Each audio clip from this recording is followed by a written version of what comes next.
This is the Business of Leadership Series Minute with your host, the best-selling author of Don't Buy a Duck and founder of MarketingStrategyHero.com, Derek Champagne. I'm excited about our guest today. I got to see him for the first time. I've heard of him and read his material for years, but I got to see him at the Scale Up conference in Anaheim last month. Great conference, great focus on customer service, great focus on human connection. We've got John Dijulius with us today. He's the author on how to provide a world-class customer experience.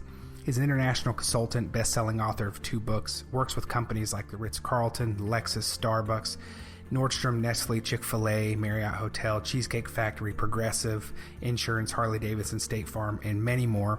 John doesn't just talk about it, he lives it.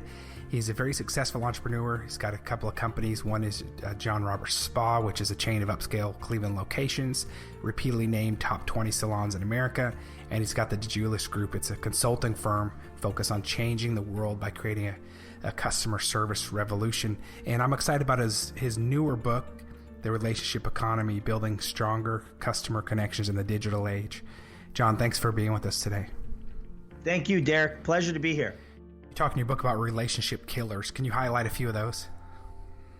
Yeah, and that's just, things when you are, have a hidden agenda, and people have great BS detectors today, right. And they can tell when your agenda is on your own, and if your interest in others is truly genuine. We got to demonstrate that no one cares about our clients' business like we do, and also not having passion, just transactions next, and looking at someone as my 10:30 conference call or whatever that may be, versus really doing the research, knowing who I'm talking to, not interrupting them. They say that professionals interrupt their customers, clients, typically within 18 seconds. And so you think about why. Well, I know for myself, being in the customer service consulting business, I rarely hear anything that I haven't heard, 50 times before, right? You call me up and say, John, we're having this challenge. We can't get our frontline employees to, or we can't get, whatever it may be. And I've heard it. And, so you just want to jump in and give them, the solution. But that's not a good thing. And people like to feel heard. They want to tell you, and they want to explain some stories to you. And that's hard to do. Multitasking, which we're all guilty of. So here's a great example. In my business, and a lot of my clients have adopted this practice. No one on my team, including myself, can do conference calls anymore.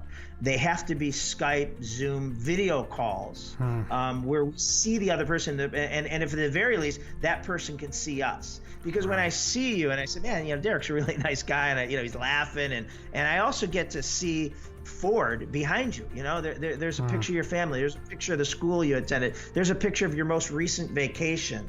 But the real reason why it's important to me is if I'm not on video, I'll start multitasking. Right, my phone will be blowing up, and I'll pick it up, and it's my son who's asking me if he can go, and I've already told him 16 times that he can't, and I'll be replying it, and you might tell me how you have to, go, back to your wife's hometown this weekend because her grandmother died, and I'm not really paying attention. I'm like, oh, that's great, Derek, that's great, and so. That Zoom or video keeps me honest, keeps me on stage, keeps me focused on the conversation.